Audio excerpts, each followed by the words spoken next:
کیونکہ درود پاک ایک ایسا وظیفہ ہے، ایسا عمل ہے کہ اگر امتی اپنے نبی کی محبت میں پڑھتا ہے تو اگر گناہگار تھا تو نیکوکار بن جاتا ہے، اگر حضور کے عام غلاموں میں تھا تو خاص لوگوں میں شامل ہو جاتا ہے۔ اور درود پاک یہ وظیفہ ہے جو انسان کی دنیا کو بھی سنوارتا ہے، انسان کی قبر کو بھی سنوارتا ہے، انسان کی آخرت کو بھی سنوارے گا، اور انسان کو قیامت کے دن جہنم سے آزادی دلا کر، حضور کی شفاعت دلا کر، حضور کے صدقے جنت میں بھی داخل فرمائے گا۔ اس بات کو اس حدیث سے سمجھیے جو میرے آقا صلی اللہ علیہ وسلم نے اپنے صحابی کے سامنے بیان کی۔ حدائق الاولیاء کتاب کا نام ہے، جلد نمبر 1 صفحہ نمبر 33 پر یہ روایت موجود ہے۔ مدینے والے آقا صلی اللہ تعالی علیہ وآلہ وسلم ایک دن مدینے کے اطراف میں تشریف لے گئے۔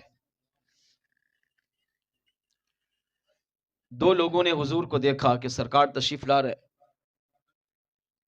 تو حضور کو دیکھ کر حضور کی طرف دوڑ پڑے۔ جب سرکار کی بارگاہ میں آئے تو ایک نے سلام کیا، میرے آقا نے جواب عطا فرمایا۔ یہ وہ فضیلت عرض کر رہا ہوں جو حضور نے خود بیان کی ہے۔ ایک نے کہا، یا رسول اللہ صلی اللہ علیہ وسلم، فلاں اونٹ کا مالک میں ہوں، مگر یہ دعویٰ کر رہا ہے کہ اس کا مالک میں ہوں۔ یعنی اونٹ ایک ہے اور مدعی دو ہے۔ ایک ہے اونٹ کا اصل مالک،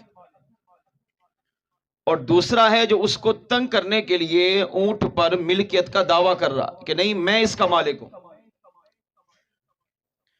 میرے آقا صلی اللہ تعالی علیہ وآلہ وسلم نے پہلے سے فرمایا، اونٹ کا مالک کون؟ عرض کیا، آقا میں ہوں، میں نے اسے خریدا ہے، اسے پالا ہے، پوسا ہے، بڑا کیا ہے، اب وہ اونٹ ہی میری خرید و فروخت کا، میرے لین دین کا، میری تجارت کا، میرے کاروبار کا ذریعہ ہے۔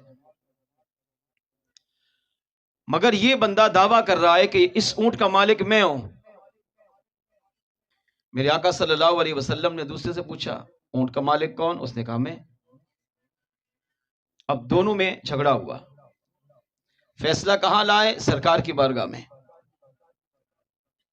اگرچہ میرے آقا جانتے تھے کہ اونٹ کا اصل مالک کون اور جھوٹا کون ہے، مگر امت کو شریعت سمجھانی تھی، امت کو دین سمجھانا تھا، امت کو اسلام کا مقام سمجھانا تھا، امت کو اسلام کا درس دینا تھا۔ اسلامی تعلیمات کیا ہے، اسلامی قوانین کیا ہے، اسلام کی اہمیت کتنی ہے، اسلام کے قواعد پر اگر بندہ عمل کرتا ہے تو اس کا فائدہ کیا ہوگا، اس کا درس قیامت تک آنے والی اپنی امت کو دینا تھا۔ تو میرے آقا صلی اللہ علیہ وسلم نے پہلے سے فرمایا، جو اس کا اصل مالک تھا، فرمایا کیا تمہارے پاس گواہ ہے کہ اس کے مالک تم ہو؟ عرض کیا، یا رسول اللہ صلی اللہ علیہ وسلم، میرے پاس گواہ نہیں ہے۔ میرے آقا نے دوسرے سے پوچھا، کیا تمہارے پاس گواہ ہے کہ اس کا مالک تم ہو؟ اس نے عرض کیا، جی میرے پاس 2 گواہ ہیں۔ آقا علیہ السلام نے فرمایا انہیں بلاؤ۔ وہ دوڑے دوڑے گھر گیا اور 2 لوگوں کو لے کر آیا۔ دونوں کون؟ بظاہر مسلمان، بظاہر حضور کا کلمہ پڑھنے والے، حضور کی بارگاہ میں حاضر ہوئے۔ میرے آقا علیہ السلام نے پوچھا، کیا تم اس بات کی گواہی دیتے ہو کہ اس اونٹ کا مالک یہ دوسرا ہے؟ انہوں نے عرض کیا، ہم گواہی دیتے ہیں۔ میرے آقا صلی اللہ علیہ وسلم نے تھوڑی دیر تردد فرمایا، سوچا۔ اب اسلامی مسئلہ کیا ہے کہ اگر 2 مسلمان گواہی دے دیں کہ اس چیز کا مالک یہ ہے، تو اب ان کی گواہی کو مان کر وہ چیز اسی کے حوالے کر دی جائے گی، اگرچہ وہ جھوٹا ہو، اگرچہ گواہی جھوٹی ہو۔ اب جھوٹ بولنے کا گناہ، جھوٹی گواہی دینے کا گناہ ان کے سر جائے گا، مگر اسلامی قانون یہی ہے کہ اگر کوئی جھوٹا دعویٰ کرے اور جھوٹی گواہی دے تو اسلامی قانون یہ ہے کہ وہی چیز ان کے حوالے کی جائے گی۔ مگر ہم صحابہ کی بات کر رہے ہیں، وہ صحابہ جنہوں نے اپنی زندگیاں نبی اکرم صلی اللہ علیہ وسلم پر قربان کی، وہ صحابہ جن کا عقیدہ تھا کہ آقا صلی اللہ علیہ وسلم اپنے امتی کو جانتے بھی ہیں، پہچانتے بھی ہیں، امتی کے حال سے خبر بھی ہیں، بلکہ کائنات میں انسان، حیوان، چرند، پرند، شجر، حجر، نباتات، جمادات، کائنات کی ہر مخلوق جو کچھ کرتی ہے، نظر آئے نہ آئے، میرے آقا اسے بھی جانتے ہیں۔ اب دوسرا شخص جو اونٹ کا دعویٰ کر رہا ہے جھوٹا، جو دو گواہ لے کر آئے وہ بھی جھوٹے۔ اب علماء کہتے ہیں قریب تھا کہ میرے آقا صلی اللہ علیہ وسلم اس جھوٹے کے بارے میں فیصلہ کرتے ہیں۔ اب حضور صلی اللہ علیہ وسلم نے اپنی مبارک آنکھوں کو بند کیا اور تھوڑی دیر توقف کیا، تو اب وہ جو پہلا اصلی مالک تھا، یہ حقیقی معنوں میں مسلمان تھا، یہ حقیقی معنوں میں عاشق رسول تھا، یہ حقیقی معنوں میں حضور کا سچا غلام تھا، تو اس نے عرض کیا یا رسول اللہ صلی اللہ علیہ وسلم یہ جھوٹا ہے، یہ جو گواہ لایا ہے وہ بھی جھوٹے ہیں، آقا میں اس کا حقیقی معنوں میں مالک ہوں، مگرچہ میرے پاس گواہی نہیں ہے تو میں آپ کی بارگاہ میں یہ فریاد پیش کرتا ہوں، آقا آپ اونٹ کو بلائیے، اس اونٹ سے پوچھئے، اگر اونٹ اس کے بارے میں گواہی دیتا ہے تو اونٹ اس کے حوالے کر دیجئے، اور اگر اونٹ میرے بارے میں گواہی دیتا ہے تو اونٹ میرے حوالے کر دیجئے۔ اب اگر آج کل کے عقل کے اندھے سے پوچھو تو کیا ہو سکتا ہے یہ کہ ایک بندہ بظاہر مسلمان ہے، بظاہر نماز پڑھتا ہے، بظاہر حضور کا امتی ہے، بظاہر حضور کا غلام کہتا ہے، مگر کہہ رہا ہے کہ نہیں میں گواہی نہیں مانتا۔ آپ اونٹ کو بلائیے، جانور کو عقل نہیں ہوتی، جانور کو جان پہچان نہیں ہوتی، مگر صحابہ کا ایمان تھا کہ اللہ نے جو ہمیں نبی دیا وہ عام نبی نہیں، وہ تمام انبیاء کا سردار ہے، تمام رسولوں کا سردار ہے، کائنات میں کوئی چیز ایسی اللہ نے بنائی نہیں ہے جو یہ نہ جانتی ہو کہ اللہ نے انہیں امام الانبیاء بنا کر بھیجا۔ اب ان جھوٹوں کو، جھوٹے گواہوں کو بڑی حیرت ہوئی، کہا یہ کون سے سوال کیا، ہم سچ کہہ رہے ہیں، ہمارا دعویٰ سچا ہے، ہم نے گواہی پیش کر دی ہے، اب آپ کے قانون کے مطابق اونٹ ہمیں ملنا چاہیے، مگر اونٹ کے مالک پر قربان، اس کے عقیدے پر قربان، اس کے نظریے پر قربان۔ عرض کی آقا اونٹ کو بلا کر اونٹ سے پوچھئے اس کا مالک کون ہے، میرے آقا صلی اللہ علیہ وسلم پر قربان۔ ارشاد فرما جاؤ اونٹ کو لاؤ۔ صحابہ کا عقیدہ تھا آقا اونٹ کی بولیاں بھی جانتے ہیں، اونٹ کی فریاد بھی جانتے ہیں، اور اونٹ جو کچھ شکایت کرے مصطفیٰ اسے بھی جانتے ہیں، مشکل کشائی بھی فرماتے ہیں۔ اب وہ دوڑے دوڑے گھر گیا، اونٹ کو لے کر آیا، اب اونٹ حضور کی بارگاہ میں پیش ہوا، میرے آقا صلی اللہ علیہ وسلم پر قربان۔ آج ہم اگر جانور سے بات کریں تو لوگ کہیں گے پاگل ہے، دیوانہ ہے، مجنون ہے، اور ملا بات کرے تو ملا چریو تھی بھی ہو، پاگل ہو گیا، اس کو کیا ہو گیا، آج جانوروں سے باتیں کر رہا ہے۔ مگر قربان یا رسول اللہ آپ کے شان پر، اونٹ حضور کی بارگاہ میں آیا تو سب سے پہلے آ کر بیٹھا، ٹانگیں سمیٹی، سر جھکایا، میرے آقا صلی اللہ علیہ وسلم نے پوچھا من انا، میں کون ہوں؟ کس سے پوچھا؟ اونٹ سے۔ من انا، میں کون ہوں؟ اونٹ کو اللہ نے بولنے کی طاقت دی۔ صحابی کا یہ ایمان تھا کہ اگر حضور اونٹ کو بلاتے ہیں، اونٹ سے پوچھتے ہیں، تو مجھے اللہ کی رحمت پر یقین ہے کہ اللہ حضور کی بارگاہ میں مجھے رسوا نہیں کرے گا، بلکہ اونٹ کو بولنے کی طاقت عطا فرمائے گا۔ میرے آقا صلی اللہ علیہ وسلم نے اونٹ سے پوچھا من آنا، میں کون ہوں؟ اس اونٹ کی قسمت پر سلام جو حضور کی بارگاہ میں عرض کر رہا ہے انت رسول اللہ و انت خاتم الانبیاء، یا رسول اللہ آپ اللہ کے رسول بھی ہیں اور اللہ نے آپ کو تمام انبیاء میں سب سے آخری نبی بنا کر دنیا میں مبعوث فرمایا۔ جانوروں کا بھی عقیدہ تھا حضور اللہ کے نبی ہیں، حضور اللہ کے آخری نبی ہیں، حضور اللہ کے آخری رسول ہیں. اب قیامت تک حضور کے بعد نبی آ نہیں سکتا. اگر کوئی نبوت کا دعویٰ کرے تو وہ کائنات میں سب سے بڑا زندیق، جھوٹا اور مکار ہے. اونٹ نے عرض کیا انت رسول اللہ، آپ اللہ کے رسول ہیں، وانت خاتم الانبیاء، آپ اللہ کے آخری نبی ہیں. میرے آقا صلی اللہ علیہ وسلم پر قربان. آپ علیہ السلام نے اب اونٹ سے مکالمہ کیا، اونٹ سے کلام فرمایا. اب وہ عاشق رسول کہتا ہے میں حضور کے اس سارے منظر کو دیکھ رہا تھا. میرے آقا صلی اللہ علیہ وسلم نے ارشاد فرمایا اونٹ بتا تیرا اصل مالک کون ہے، یہ معاملہ کیا ہے. اب اونٹ کی بولی سنو.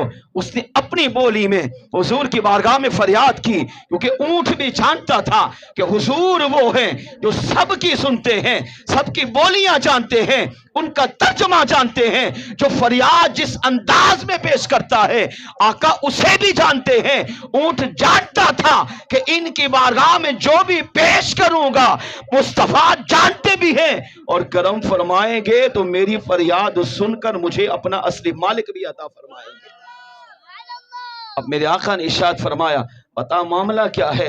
اونٹ حضور کی بارگاہ میں عرض کرنے لگا یا رسول اللہ صلی اللہ علیہ وسلم، یہ پہلا مالک میرا اصلی مالک ہے، اس نے مجھے پالا ہے، اس نے پوسا ہے، اس نے میری پرورش کی ہے، وہ میری خدمت کرتا ہے، میں اس کے کام آتا ہوں. یہ جو دوسرا ہے یہ جھوٹا ہے، یہ جو گواہ آئے ہیں یہ بھی جھوٹے ہیں. اونٹ نے پھر کیا کہا، عرض کیا یا رسول اللہ یہ جھوٹا دوسرا شخص یہ منافق ہے، یہ دونوں گواہ یہ بھی منافق ہیں. یا رسول اللہ یہ آپ پر بظاہر کلمہ تو پڑھتے ہیں مگر دل میں آپ کا ادب نہیں کرتے، آپ سے محبت نہیں کرتے. انہوں نے گھر میں آپ کو آتے دیکھ کر یہ منصوبہ بنایا آج نبی آ رہے ہیں، آج امام الانبیاء اس مکان سے گزر رہے ہیں. انہوں نے یہ منصوبہ بنایا ہم اس کے اونٹ پر ناجائز قبضہ کریں گے، ملکیت کا دعویٰ کریں گے، پھر اسے اپنے اس کے نبی کے پاس لے کر جائیں گے.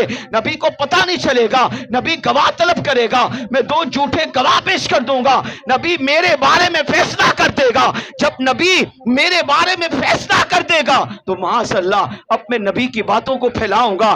دیکھو یہ اپنے آپ کو نبی کہتے ہیں، اپنے آپ کو رسول کہتے ہیں مگر فیصلہ نہیں کر پائے، ہمیں پہچان نہیں پائے. اب یہ سارے واقعات حضور کی بارگاہ میں کون پیش کر رہا ہے؟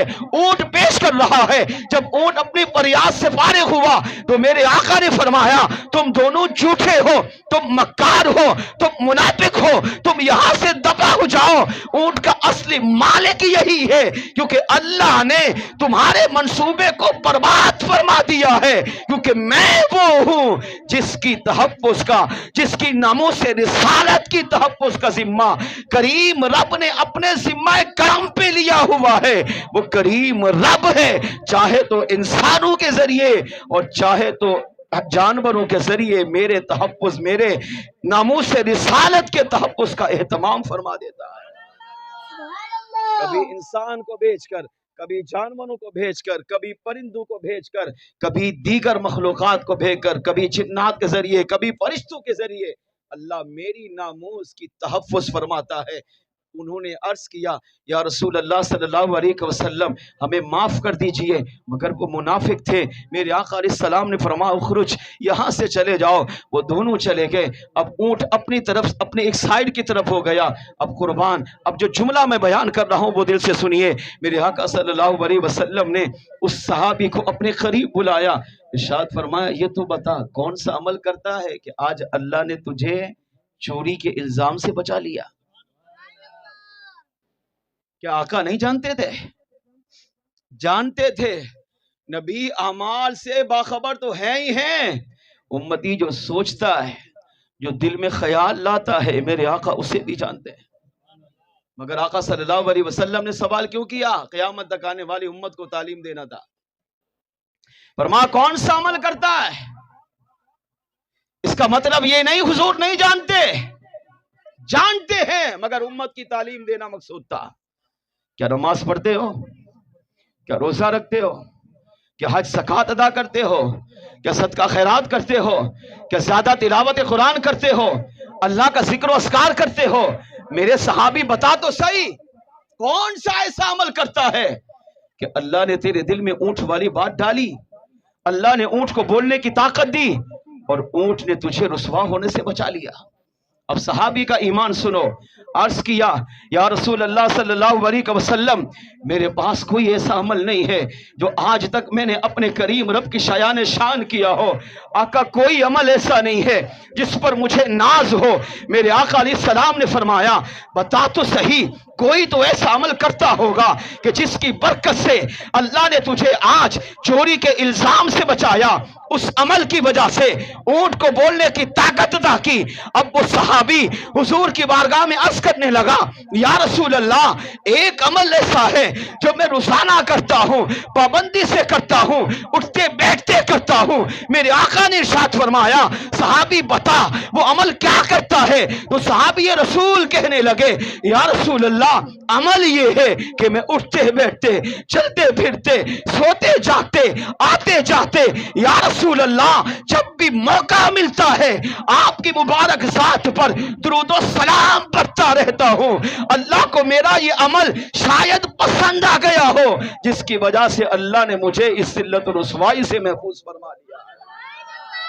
اب صحابی کہہ رہے شاید اللہ کو پسند آیا ہو، شاید اللہ کو میرا آپ پر درود پڑھنا پسند آیا ہو، مگر قربان یا رسول اللہ، اب میرے آقا نے جو اگلا جملہ بیان فرمایا وہ میرے آقا نے مہر لگا دی۔ میرے آقا علیہ السلام نے ارشاد فرمایا میرے صحابی اب تو میری ذات پر درود و سلام پڑھنے والی عادت کو جاری رکھ، جس طرح اللہ نے درود و سلام کی برکت سے اونٹ کو بولنے کی طاقت بھی دی ہے، تجھے دنیا کی ذلت و رسوائی سے بچایا ہے۔ اگر اسی طرح میری ذات پر درود و سلام پڑھتا رہے گا، اللہ تجھے میدان محشر کی ذلت و رسوائی سے بھی بچائے گا، اور اللہ اس درود کے صدقے تجھے جہنم کے عذاب سے بھی محفوظ فرمائے گا۔ دنیا کی ذلت رسوائی سے بچانے کی گارنٹی مصطفیٰ نے خود دی، قبر کے عذاب سے بچنے کی گارنٹی مصطفیٰ نے خود دی، قیامت کی ذلت اور رسوائی سے بچنے کی گارنٹی میرے آقا نے خود عطا فرمائی۔ فرمایا جہنم سے آزادی چاہیے تو مجھ پر درود سلام پڑھتے رہو، اللہ اس کے صدقے تجھے جہنم سے آزادی بھی عطا فرمائے گا، قیامت کے دن میری شفاعت بھی عطا فرمائے گا، اور بلا حساب و کتاب جنت میں بھی داخل فرمائے گا۔ اس روایت سے پہلا عقیدہ یہ ملا، میرے آقا صلی اللہ علیہ وسلم وہ ہیں جو کائنات کی ہر مخلوق کی بولی کو جانتے ہیں، ہر ایک کی فریاد سنتے ہیں، ہر ایک کی حاجت روائی کرتے ہیں، ہر ایک کی مشکل کشائی کرتے ہیں۔ اب جب میرے آقا جانوروں کی مشکل کشائی کریں، ان کی بولیاں سنیں، تو کیا حضور کا امتی، کیا حضور کا غلام، کیا حضور کا عاشق جب اپنے نبی کی محبت میں، نبی کے پیار میں، نبی کی محبت میں، نبی کے عشق میں ڈوب کر جب حضور پر سلام پڑھے گا تو مصطفیٰ جان رحمت اسے بھی جانیں گے، اسے بھی پہچانیں گے، اس کو بھی ذلت و رسوائی سے بچائیں گے، اس پر کرم فرمائیں گے، اسے اپنا دیدار بھی عطا کریں گے، اور مصطفیٰ چاہیں گے تو اسے اپنے عاشقوں میں بھی قبول فرما لیں گے۔ دوسرا عقیدہ یہ ملا، میرے آقا صلی اللہ علیہ وسلم کی ذات وہ عظیم ذات ہے جو زندہ ہے، حیات ہے، مزار میں موجود ہیں، کائنات کی ہر مخلوق کو دیکھ بھی رہے گے، سن بھی رہے گے، جانتے بھی ہیں، پہچانتے بھی ہیں، اور درود و سلام پڑھنے کی ترغیب اپنی امت کو بھی عطا فرماتے ہیں، اور درود و سلام کی برکتیں اپنی امت کو بھی عطا فرماتے ہیں۔